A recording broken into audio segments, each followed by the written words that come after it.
नमस्कार, मैं हूं सुरेश चौहान की और आप देख रहे हैं चलते चलते के आज के कार्यक्रम में हम आपके सामने एक ऐसे व्यक्तित्व को लाए हैं जो राजनीति में पिछले कुछ समय से चुप है। ये चुप्पी का बड़ा अर्थ निकलता है क्योंकि ऐसे लोग शांत नहीं रहते, उनमें बड़ी एनर्जी होती है। उस एनर्जी का आने वाले दिनों में क्या असर दिखने वाला है, ये जानने के लिए हम मिलते हैं अमर सिंह जी से। आपका स्वागत है चलते चलते में। आप पिछले कुछ समय से बड़े शांत है, कहीं ज़्यादा आवाज़ नहीं दिख रहा है, तो इसका मतलब आने वाले दिनों में बहुत बड़ी कोई घटना होने वाली है, ऐसा हम माने? नहीं, ऐसा कि राजनीति अर्थनीति नहीं है, औद्योगिक नीति नहीं है, अपने स्वयं के विकास की नीति नहीं है। अपनी राजनीति से मैंने अपना लाभ नहीं किया और राजनीति में जेल जाना बड़ी बात नहीं है। जेल तो अमित शाह भी गए थे और उन पर कथित रूप से ज़्यादा गंभीर आरोप लगाए गए थे, हत्या के और दंगे के, लूट मार के लगाए गए थे, लेकिन अदालत ने क्लीन चिट दिया और राष्ट्रीय अध्यक्ष बन गए। लोगों की स्मृति बड़ी छीड़ होती है, लेकिन जिस समय नरेंद्र मोदी जी और ओबामा हाथ मिला रहे थे तो मुझे हंसी आई और मेरे मुंह से एकाएक निकला कि कमाए धोती वाला और खाए टोपी वाला, कि काम कोई करे और उसका फल किसी को प्राप्त होता है।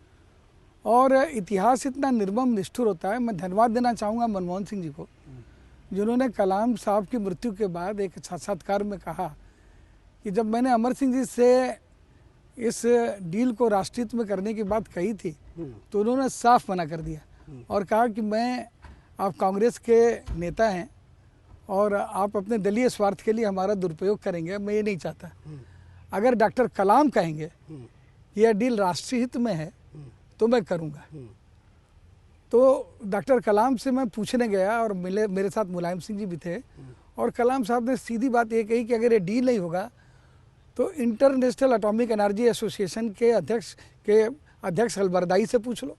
मैंने उससे भी पूछा, जो बाद में मिस्र की क्रांति का जननायक हुआ, और कहा कि अगर नहीं करोगे तो ट्रॉम्बे बंद हो जाएगा, सब कुछ खत्म हो जाएगा, और अगर ये डील नहीं हुई तो यूरेनियम की जगह एक ही चीज़ है थोरियम, और थोरियम की तकनीकी आने में अभी कम से कम 3 दशक लगेंगे। तो अगर भारत को यूरेनियम चाहिए, और कौन नहीं चाहता था ये डील हो? पाकिस्तान नहीं चाहता था और चीन नहीं चाहता था, और भारतीय जनता पार्टी नहीं चाहती थी, और वामपंथी दल नहीं चाहते थे।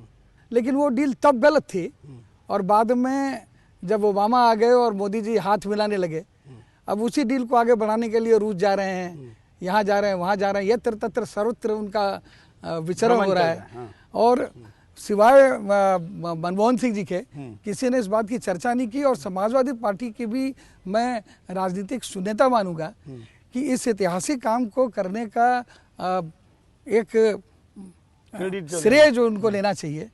और मनमोहन सिंह के साक्षात्कार को, जिसमें उन्होंने स्पष्ट रूप से समाजवादी पार्टी की भूमिका, क्योंकि मैंने जो कुछ भी उस समय किया समाजवादी पार्टी के राष्ट्रीय महासचिव की हैसियत से और मुलायम सिंह की आज्ञा से किया, तो उसका लाभ उन्हें लेना चाहिए। लेकिन उसका लाभ लेने में, उसका संप्रेषण करने में समाजवादी पार्टी पूरी तरह से विफल रही।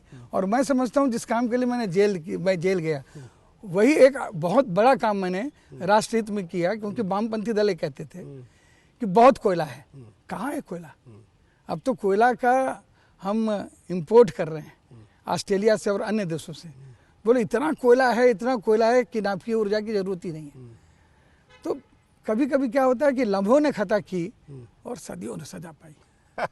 लेकिन उसमें 5 मिलियन वाली जो बात आती है कि आपने क्लिंटन फाउंडेशन को 5 मिलियन इतनी बड़ी राशि दी, अमेरिका में भी उसको लेके बड़ा हो हल्ला हुआ। तो अमेरिका ऐसे देश में क्लिंटन ऐसा व्यक्ति किसी से भी $5 नहीं लेगा बिना ऑफिशियल चैनल के। तो मैं तो चाहूँगा कि ईडी गिरफ्तार करे हिलरी क्लिंटन को, और हिलरी क्लिंटन को गिरफ्तार करके उसका मतलब बयान दे। आपने दान भी दिया तो ऐसी जगह दिया कि जिसके ऊपर कार्रवाई नहीं हो सकती। नहीं, ये मैं नहीं कर रहा हूँ। पहले इस बात को आप प्रमाणित करिए, उसके अकाउंट को खोजिए, जिस अकाउंट से पहले मेरे अकाउंट से 5 मिलियन गया हो, फिर उस अकाउंट से 5 मिलियन गया हो और हिलरी के अकाउंट तक पहुंचा हो। पहले आपको ये जान के आश्चर्य होगा कि prevention of money laundering act, इसको लिखने वाले हम 3 लोग थे इसकी ड्राफ्टिंग कमेटी में, माननीय शरद पवार, अमर सिंह और स्वर्गीय NKP साल्वे। और ये बात मैं बहुत प्रामाणिकता से यहाँ कह रहा हूँ। जो ईडी का जो डंडा दिखाया जाता है और ईडी का जो आतंक दिखाया जाता है, उस ईडी के डंडे और आतंक के रचयिता हम वो कानून लिखे हैं। इसलिए आपने इतना सिस्टमेटिक दिया कि वो किसी के हाथ ही नहीं आया। आपका आकलन, आप स्वतंत्र है। उसके लिए जरूरी है कि हिलरी क्लिंटन की गिरफ्तारी भारत सरकार अगर कर सकती है तो करे, और अगर वो उसको करने से पहले वो बात की प्रक्रिया है, पहले वो हमारे अकाउंट से लेकर के हिलरी क्लिंटन के अकाउंट तक को खंगाले, रूट दिखाए। अब कल को आप यहाँ से निकलें, आप कोई कहे कि भाई अमर सिंह प्रासंगिक व्यक्ति नहीं है, राजनीति में नहीं है, झंडू बाम है, आपने पैसे खा करके उनका इंटरव्यू ले लिया, तो आप किस किस को सफाई देंगे? कौवा कान ले गया तो मैं अपनी कान देखूं कि कौवे को देखूं? अगर मेरी कान सलामत है तो कौवा कान ले गया, इस गप में मेरी कोई दिलचस्पी नहीं। लेकिन देखिए आपने और आप जरा क्लिंटन का सम्मान कीजिए। अगर कम से कम आरोपी लगाना है तो 50 मिलियन का लगाए। 5 मिलियन का आरोप लगाना है क्लिंटन के ऊपर, ये क्लिंटन का भी अपमान है और थोड़ा बहुत मेरा भी अपमान है। आपका इतना बड़ा मेंशन देख के तो निश्चित रूप लग रहा है कि 5 मिलियन कहना अपराध है। क्या जो आपका स्वभाव है रिस्क लेना, जैसे आपने अभी मुझे कहा, हम तो ये चीज़ों को बचाए रखने, क्रेडिबिलिटी बनाए रखने, उसके लिए कई चीज़ों को खोते हैं और उसके लिए कितना भी नुकसान झेलने के लिए रहते हैं। आपके अंदर एक रिस्क टेकिंग स्वभाव है, इस कारण आपने आपके क्रेडिबिलिटी पे ध्यान नहीं दिया। ये फैक्ट नहीं है? मतलब कोई भी आरोप आप पे चिपक जाता है। देखिए एक चीज़ हम आपको बताएं कि किसको छोड़ा गया। आज आप महात्मा गांधी की समाधि पर जाते हैं, देश के विभाजन का जिम्मेदार ठहराकर आज भी ऐसा वर्ग है जो नाथूराम गोडसे को पूछता है, और आपके संघ परिवार और भारतीय जनता पार्टी से संबद्ध लोग ही हैं, चाहे वो अल्पसंख्यक। आप मुझे भाषा समझ जोड़िए। नहीं मैं बोला चाहे वो अल्पसंख्यक नहीं है तो मेरा कोई द्वेष नहीं है। मैं उसके बारे में बताऊंगा। आदरणीय नानाजी देशमुख, रज्जू भैया, उनसे मेरा बहुत व्यक्तिगत स्नेह रहा और मैं उनका बड़ा आदर करता हूँ। तो इसलिए मैं मणिशंकर अय्यर की तरह उद्वेलित नहीं होता। भगवा देख के आपको, भगवा देख करके या टीका देख करके यहाँ आप यहाँ खड़े हैं, यहाँ पर आपको भगवती की स्तुति का मैं दर्शकों को भी जरूर बताना चाहूँगा और मैं आपसे भी जानना चाहूँगा। मैं जब इस कैंपस में आया तो गायत्री मंत्र चल रहा था और आपके पूरे घर में सब जगह पर गणेश जी और भगवान सब रखे हुए हैं, नेताजी सुभाष चंद्र बोस जैसे लोगों का फोटो लगा हुआ है। मतलब आप पूजा के हिसाब से तो धार्मिक हिंदू है। आप क्षेत्रीय सम्मेलनों में जाते हैं, क्षेत्रीय भवन बनाते हैं, वो क्षेत्रीयता गाय गंगा गायत्री के लिए क्यों नहीं दिखती, वो मुलायम सिंह के लिए क्यों दिखती है? आपको क्या पता कि हमारे अंदर गाय के लिए प्रेम नहीं है? आप हमारे घर के अंदर चलें, आपको गाय दिखाई देगी। आप हरिद्वार में जाएं, वहाँ की गौशालाओं से पूछें। आप विंध्याचल में जाएं, वहाँ पर हर नवरात्र में मैं श्रद्धालुओं को, जो सपाई हैं, बसपाई हैं, भाजपाई हैं, उनको शुद्ध घी के व्यंजन पूरे नवरात्र में खिलाता हूँ, सामूहिक विवाह करता हूँ। गो को माता बोलते हैं, तो एक संस्कारी हिंदू होने के नाते हम भी ये मानते हैं। और हमारी बात तो जाने दीजिए, जो आजम खान हमारा धुर विरोधी है और जिसके मुंह से मेरे लिए सिर्फ द्वेष निकलता है और मलिनता निकलती है, वह आजम खान भी उसने एक धर्मगुरु खोजा है और उससे उसने गोदान लिया है और वो भी कहता है कि मैं भी गौ सेवक हूँ। तो जब आजम खान ऐसा व्यक्ति गौ सेवक हो सकता है तो मुझे आप गौ विरोधी क्यों कहते हैं? नहीं कह रहा हूँ, मैं कह रहा हूँ आप अगर है तो उसके लिए कुछ करिए ना, आवाज उठाइए ना। तो मतलब बाकी आप न्यूक्लियर डील के लिए इतनी ताकत लगा रहे हैं, तो आप गाय की रक्षा के लिए क्यों नहीं लगाते? आपको आप अगर न दिखाएं, न चलाएं, आज आपकी मौज हुई, आप आकर इंटरव्यू ले रहे हैं, तो मैं बोल रहा हूँ गौ माता के पक्ष में। लेकिन अगर आप बोलने के साथ आप करेंगे भी नहीं, हम कर रहे हैं, करेंगे। ये तो ये आप वो बात कर रहे हैं कि आश्वासन ले रहे हैं। हम करते हैं, आपको आमंत्रित करते हैं। चलिए विंध्याचल में हमारी गौशाला देखिए, जरूर। जिस तरह से आप मेरे घर में आए हैं, सुदर्शन वाले आएंगे तो सुदर्शन वालों को दिखाने के लिए मैंने भगवान की मूर्तियां नहीं लगा रखी हैं। नहीं, या गायत्री मंत्र का पाठ नहीं हो रहा है। गायत्री मंत्र का पाठ हमारे जीवन का, गाय, गायत्री और गंगा, ये हमारे जीवन के मूल्यों का, दर्शन का एक अंग है। इसको मुझे प्रदर्शन करने की जरूरत नहीं है, लेकिन हाँ, अगर इसका प्रचार और प्रसार करने की आवश्यकता है तो मैं किसी भी मंच पर खड़ा होकर के कह सकता हूँ। और मुझे तो इस बात का भान है कि राष्ट्रीय स्वयंसेवक संघ मैं 2 चुनाव जानता हूँ। उन 2 चुनाव में राष्ट्रीय स्वयंसेवक संघ ने अपने दल का साथ नहीं दिया। अब इलाहाबाद में जब अमिताभ बच्चन चुनाव लड़ रहे थे और उनके विरुद्ध बहुगुणा खड़े थे, तो वहाँ पर संघ के स्वयंसेवकों ने कहा कि बहुगुणा और अमिताभ बच्चन दोनों में पात्रता के हिसाब से और हमारे वैचारिक मूल्यों के हिसाब से बहुगुणा से अच्छे अमिताभ बच्चन हैं। तो पूरे संघ ने अमिताभ बच्चन का साथ दिया और मुझे बोलने में कोई लज्जा नहीं है। तो इसलिए मेरी वितृष्णा संघ से नहीं है, मेरी वितृष्णा संघ के उस स्वयंसेवक से भी नहीं है जो भोजन, बैठक और विश्राम की बात करता है। मैंने संघ को कलकत्ता में जब मैं अपने बाल्यावस्था में पुरुषोत्तम दास अलवासिया, दुर्गा प्रसाद नाथानी, विष्णुकांत शास्त्री और 6 नंबर मुरलीधर सेनलेन, उसके बगल में मोहम्मद अली पार्क, वहाँ पर संघ की शाखाओं को भी हमने देखा है। वहाँ पर मैंने देखा है कि संघ के लोग किस तरह से विवेकानंद और रामकृष्ण परमहंस और वीर सावरकर की बातें करते हैं। तो इनमें से कोई ऐसा व्यक्ति नहीं है जिस व्यक्ति को मैं छोटा बोलूं। हमारे आप सावरकर को मानते हैं? सावरकर को बिल्कुल मानते हैं, सावरकर को भी मानते हैं और लोहिया को भी मानते हैं। नहीं, देखिए, आपको गाय गंगा ये पूछने का कारण ये है कि इस देश के सेक्युलर जो है वो सेक्युलर महाराणा प्रताप को नहीं, अकबर को अपना आदर्श मानते हैं, उसकी जयंती मनाते हैं। देखिए, मैं देखो क्षत्रिय हूँ और क्षत्रिय स्वाभिमान का प्रतीक महाराणा प्रताप है, जिन्होंने अपने जीवन को इस विषय पर जिंदा रखा कि अपनी आज़ादी को हम हरगिज मिटा सकते नहीं, सर कटा सकते हैं लेकिन सर झुका सकते नहीं। हाँ, मैं ये जरूर मानूंगा कि जो मुगल बादशाह हुए या जो मुगल आक्रमणकारी हुए, नादिर साहब दाली, तैमूर लंग, मोहम्मद गोरी, जिन्होंने आकर के सोमनाथ के मंदिरों को लूटा, जिन्होंने दिल्ली में खून खराबा किया, उनके मुकाबले अकबर एक बड़ा आदमी था। लेकिन उसका मुकाबला महाराणा प्रताप से नहीं हो सकता। उसका मुकाबला महाराणा प्रताप से नहीं हो सकता। हाँ। लेकिन अकबर का और औरंगजेब का मुकाबला होगा तो अकबर को मैं महान कहूंगा, क्योंकि अकबर के यहाँ तानसेन भी थे। अकबर के हमारी आपत्ति इस पे है कि मणि शंकर अय्यर को मैंने पूछा कि इन दोनों में से किसको आप महान कहोगे, तो उसने जवाब नहीं दिया। आपकी एक खासियत भी है कि आपने जवाब दे दिया, इसलिए ऐसे सेक्युलर इस देश को शायद कुछ अच्छा मार्ग भी दिखा सकते। लेकिन आजम खान के सामने आप चुप हो जाते हैं। अगर हम चुप होते तो आजम खान का ये बयान नहीं आता कि अमर सिंह, जब मुलायम सिंह ने अपने जन्मदिवस पर बुलाया तो उसने कहा अमर सिंह कूड़ा है।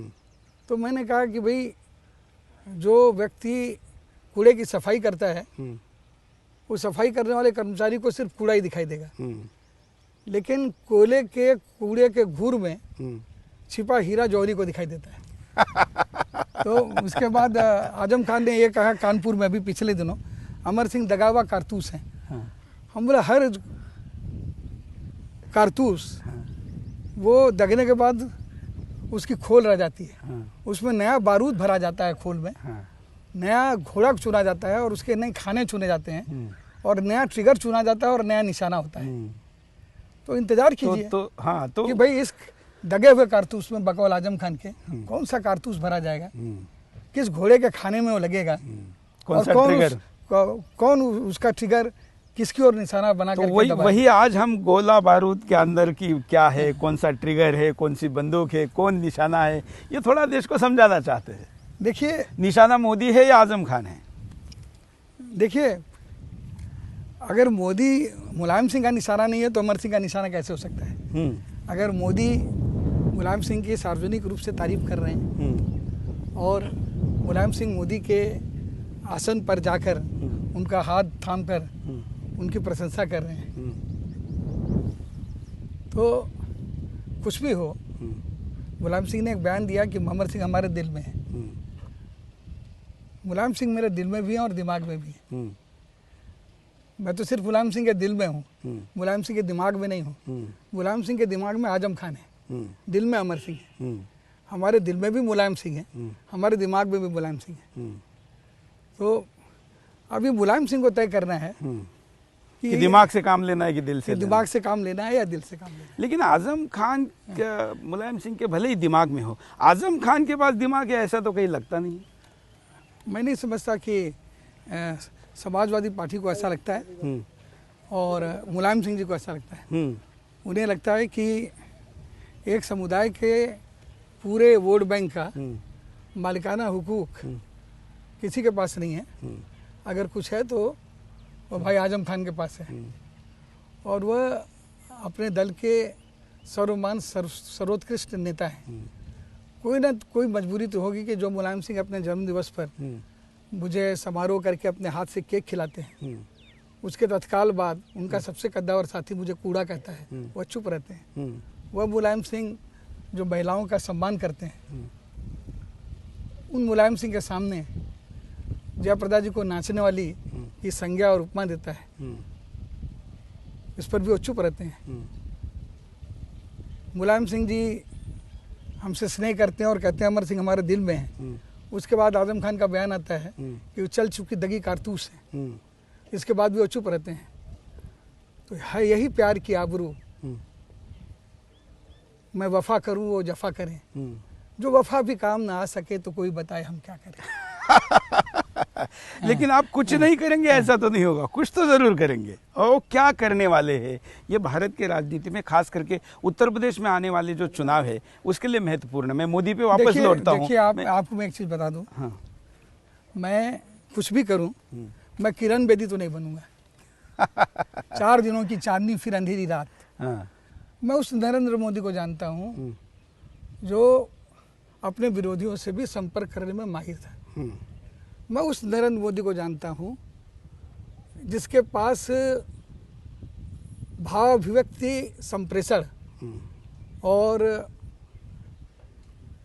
सामान्य शिष्टाचार और संचार की कोई कमी नहीं थी।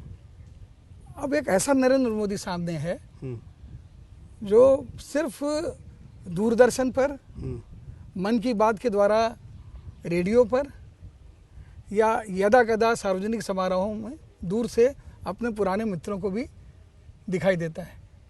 मैं मानता हूँ देश के प्रधानमंत्री, मैं यह भी मानता हूँ कि गुजरात के मुख्यमंत्री के रूप में जो उनकी उपलब्धता थी वो भी अपने आप में बड़ी बात थी।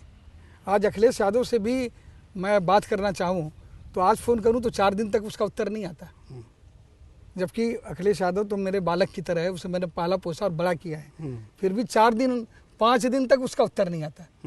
और एक बार मैंने मुलायम सिंह जी से कहा तो उन्होंने कहा मुझे भी कभी कभी उत्तर नहीं देता। तो अगर वो मुझे अंकल कहता है, मैं उसका चाचा हूँ और रहूँगा राजनीति चाहे जो हो, तो अगर मेरी यह अवस्था अखिलेश यादव के साथ है तो मैं नरेंद्र मोदी जी की भी व्यस्तता समझ सकता हूँ। नरेंद्र मोदी जी से मेरी अंतरंगता उतनी नहीं रही जितनी कि अखिलेश से, लेकिन इसके बावजूद 6 महीने तक कोई संपर्क न हो, इतनी व्यस्तता। ये स्वाधीन भारत में पहले प्रधानमंत्री हैं जिनसे मैं अपनी बात नहीं कर रहा हूँ, हमारी तरह कई पुराने साथी हैं जिनकी पूर्ण संवादहीनता की स्थिति है। और संभवतः ये अमित शाह से पुरोधा के आने से, क्योंकि अमित शाह राज्य मंत्री रहे, वह गुजरात में काबीना स्तर के मंत्री भी नहीं रहे।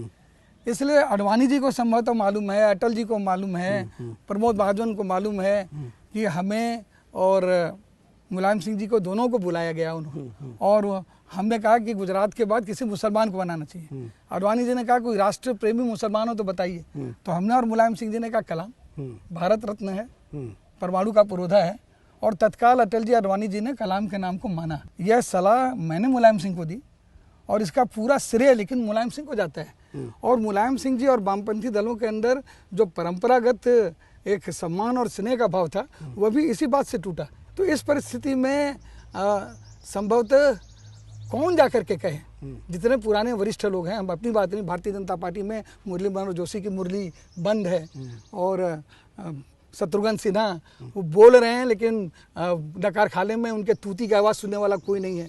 यशवंत सिन्हा के पुत्र राज्य मंत्री हैं लेकिन यदा कदा वो भी कुछ बोलते हैं तो वो भी सुप्त हो जाते हैं, लुप्त हो जाते हैं। तो एक नया जमाना है, नया दल है, नया परिदृश्य है, इसमें पुरानों की कोई जगह नहीं है।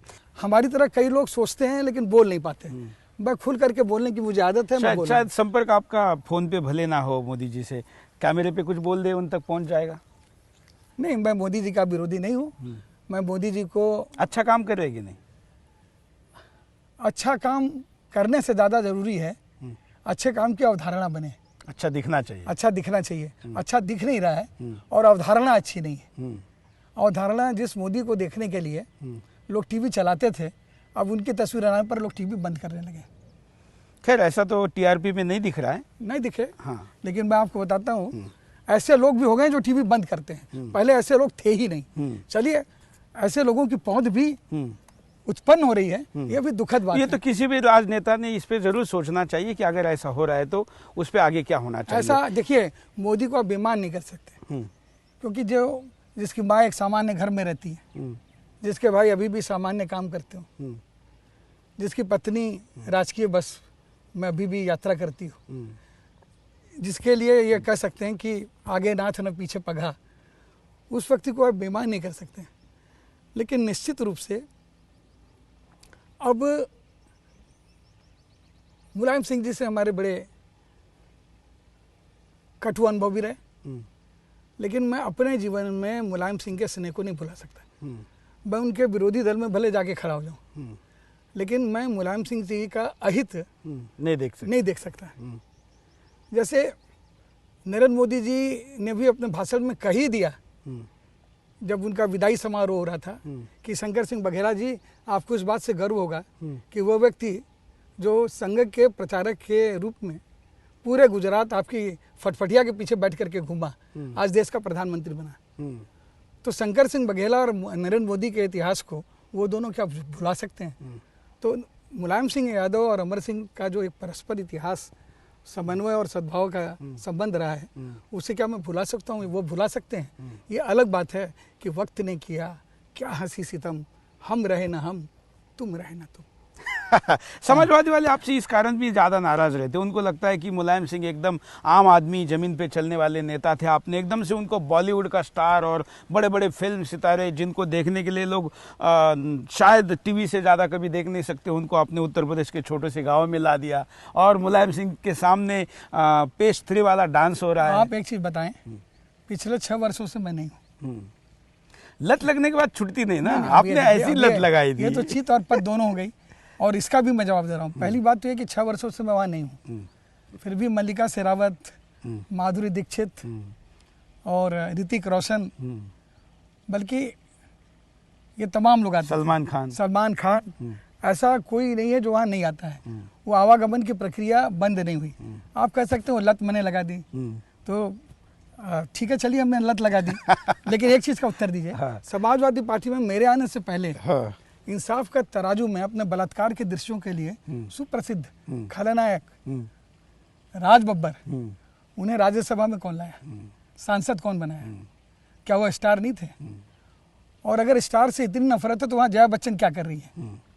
वह भी सांसद है, और हमारे निष्कासन के बाद सिर्फ इसलिए उसे लाया गया कि वह हमारी दूर विरोधी है, और उसे देख करके मेरे मन में ईर्ष्या हुई। मुझे बड़ी प्रसन्नता है, लेकिन नहीं, मुझे बड़ी प्रसन्नता है कि जया बच्चन समाजवादी है, और उनके पति अमिताभ बच्चन के हाथ में मोदी जी के स्वच्छता अभियान का झाड़ू और गुजरात का प्रचार, घर में ही सब है। घर में ही समाजवाद है, घर में ही भगवावाद है, तो घर से बाहर जाने की जरूरत नहीं। लेकिन अमिताभ, और मैं भी ये भी कहना चाहता हूँ, आपको स्पष्ट रूप से कहना चाहता हूँ कि राज बब्बर को मैं लाया था क्या? और उद्योगपतियों की बात कर रहे हैं तो संजय डालमिया समाजवादी पार्टी के राष्ट्रीय कोषाध्यक्ष थे, सांसद बनाया था, और सांसद बनाया था, वो भी हमसे पहले बनाया था। वो भी उस समय बहुत बड़े उद्योगपति थे, और उनके पूज्य पिता विष्णु हरि डालमिया विश्व हिंदू परिषद के राष्ट्रीय अध्यक्ष थे, और पिता पुत्र दोनों ऊपर नीचे रहते थे। फिर भी समाजवादी पार्टी के कोषाध्यक्ष, सांसद, उद्योगपति, और घर में ही जिस तरह से जया बच्चन के घर में मोदीवाद और मुलायमवाद दोनों है, उसी तरह से डालमिया परिवार में हिंदूवाद भी, उग्र हिंदुत्व और समाजवाद दोनों की सरता जो है अविरल गति से छन छन बह रही थी। आपने अभी जया बच्चन का नाम ले लिया है, थोड़ा अमिताभ बच्चन, क्योंकि आपका तो बड़े भाई छोटे भाई जैसा जो रिश्ता था। इस पर मैं कुछ नहीं बोलूंगा, बहुत बोल दिया हूँ। जब भी ये नाम लेता हूँ तो मुझे दुख होता है। इसके बारे में मैं यही कहूँगा कि गोपाल दास नीरज मुलायम सिंह के गृह जनपद इटावा के रहने वाले हैं, और उन्होंने एक अच्छी पंक्ति लिखी है, क्या है करिश्मा, कैसा खिलवाड़ है, जानवर आदमी से ज़्यादा वफादार है, और आदमी माल जिसका खाता है, प्यार जिससे पाता है, उसके ही सीने में भोगता कटार है। तो क्या करें ए भाई, जरा देख के चलो, आगे ही नहीं पीछे भी, ऊपर ही नहीं नीचे भी, बाएं ही नहीं दाएं भी। चलिए, शायद बच्चन को इससे बड़ी बात किसी ने सुनाई नहीं होगी। अब कार्यक्रम के आखिर में हम जा रहे हैं। हम जानना चाहते हैं कि अब मुलायम अमर सिंह जी का आगे का रुख क्या रहेगा। समाजवादी पार्टी में जाएंगे जिसमें आजम खान जैसा दुश्मन है जो कि भारत के खिलाफ संयुक्त राष्ट्र में कंप्लेंट करता है, या भाजपा में जाएंगे जहां पर आपको लगता है कि एक स्पेस बन सकती है, या फिर मायावती के पास जाएंगे जिसके पास मुलायम सिंह जी जिस प्रधानमंत्री से बधाई लेते हैं और देते हैं, जिसका साधुवाद करते हैं, जिसके सुरक्षा और भाषा संबंधी नीतियों का खुल के समर्थन करते हैं, उस प्रधानमंत्री को दाऊद इब्राहिम का सहयोगी बताते हैं आजम खान। कहते हैं पाकिस्तान जाकर के वो दाऊद इब्राहिम से उन्होंने डील की।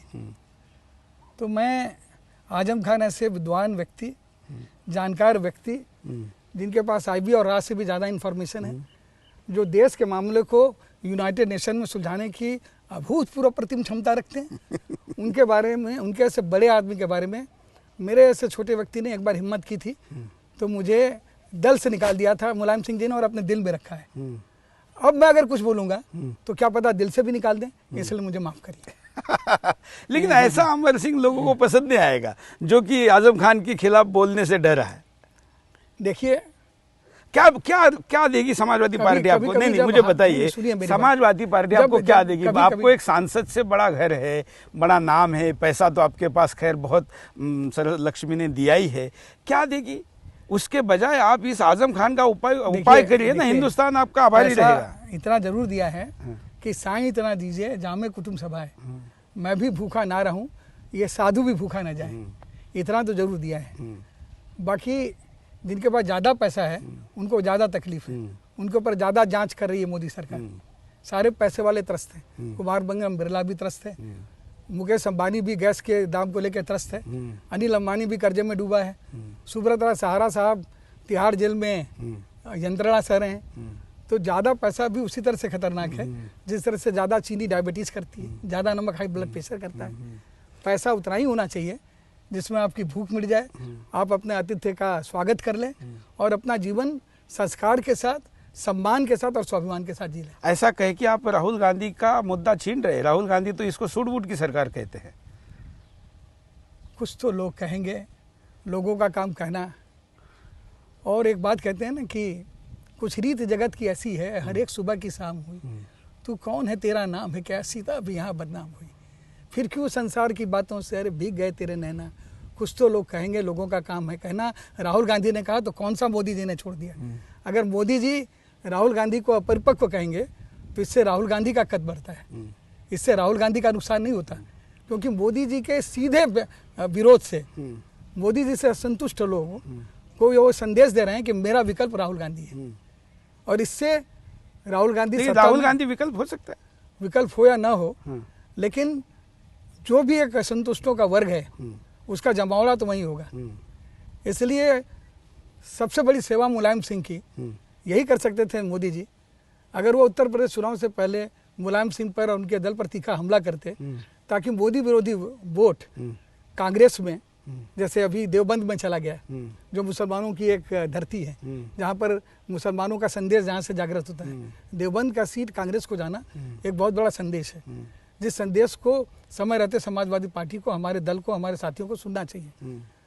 और अगर इसी तरह से मोदी जी मुलायम सिंह जी का और मुलायम सिंह जी मोदी जी की तारीफ करते रहे तो आप निश्चित रूप से आप जानिए कि इसका लाभ कम हो, सत्ता में भले ना आ सके, लेकिन 44 से 66 हो जाएं, वो भी तो राहुल गांधी का ही लाभ है।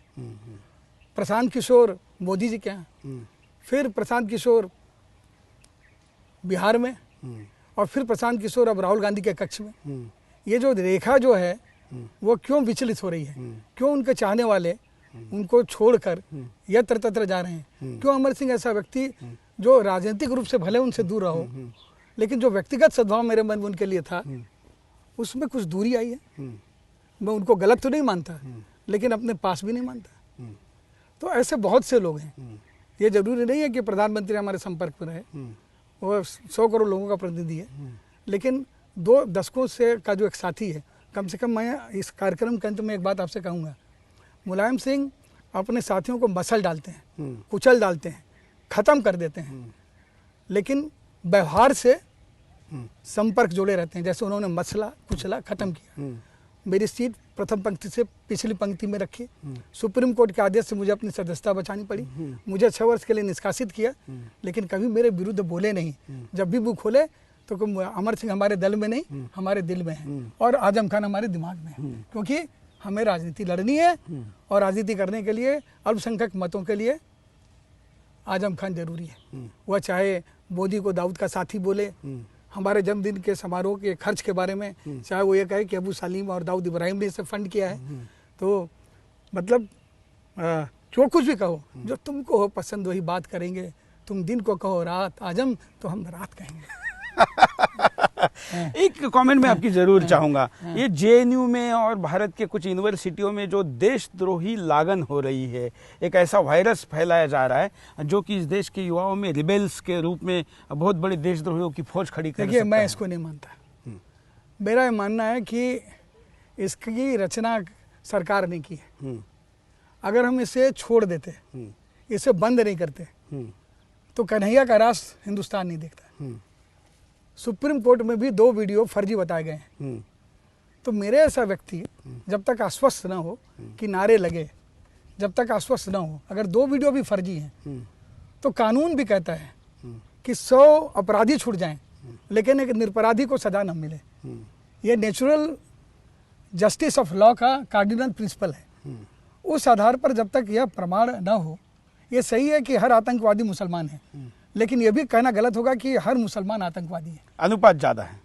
नहीं, ये आपका आकलन होगा, लेकिन मेरा आकलन के आंकड़े बता रहे हैं। नहीं, अशफाकुल्लाह खान कौन थे? नहीं, आंकड़े बता रहे हैं राम ना। प्रसाद और भारत में नहीं, दुनिया के हर जगह पर इस्लामिक आतंकवाद बढ़ रहा है। इकबाल, जिन्होंने ये लिखा कि सारे जहां से अच्छा हिंदुस्तान हमारा, ये कौन थे? देखिए, दुर्भाग्य अमर सिंह जी ये है, अब दुर्भाग्य ये है कि एपीजे अब्दुल कलाम के अंत्यविधि में उतने लोग नहीं जाते जिससे कई गुना ज्यादा याकूब मेमन के जाते हैं। दुर्भाग्य ये है कि न्यूक्लियर डील कराने वाले अमर सिंह को तिहाड़ जेल भेज दिया जाता है, झूठे आरोप में बिना जांच किए। सुप्रीम कोर्ट का आदेश था कि पकड़े गए पैसे का कैश टेल देखो, कैश टेल देखा गया तो उस कैश टेल में अमर सिंह दूर दूर तक नहीं थे, लेकिन अमर सिंह को जेल की यातना भोगनी पड़ी। सुप्रीम कोर्ट तक से अब हम छूट गए, वो अलग बात है, लेकिन वो 4 दिन जो हमने जेल में बिताए, उसने हमारे जीवन की विधा, धारा और सोच को बदल दिया। कोई लौटा दे मेरे बीते हुए दिन वो मेरे प्यारे पलछिन।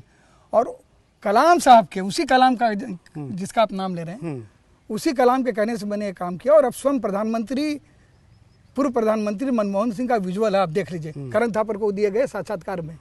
लेकिन अब मोदी जी और ओबामा हाथ मिला रहे हैं। ओबामा के दल ने विरोध किया था, डेमोक्रेट्स ने, जो बोस्निया में जो खुल के मुसलमानों की मदद करते हैं, उनसे हाथ मिला रहे थे मोदी जी, और मोदी जी हाथ मिला रहे थे।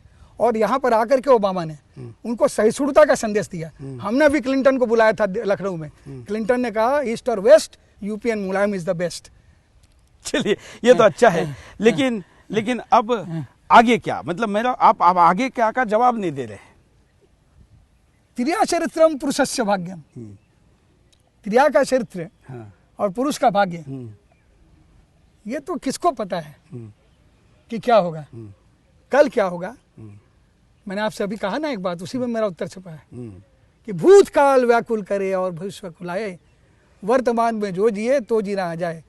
मैं भूतकाल की गर्मा और भविष्य की अकलौहट कि क्या होगा, कल क्या होगा, उसमें न रहते हुए वर्तमान में जीवित हूँ, आपके साथ खड़ा होकर ये साक्षात्कार दे रहा हूँ। आशा है आप इसे अच्छी तरह से दिखाएं। बिल्कुल, और हमारी ये विशेषता है, हम विदाउट ब्रेक दिखाते हैं, पूरी बात दिखाते हैं, और जो भी बात है आपकी वो पूरी दिखाते हैं। यही सुदर्शन की विशेषता है। आप सुदर्शन चक्र चलता रहे, मेरी शुभकामनाएं। धन्यवाद। धन्यवाद।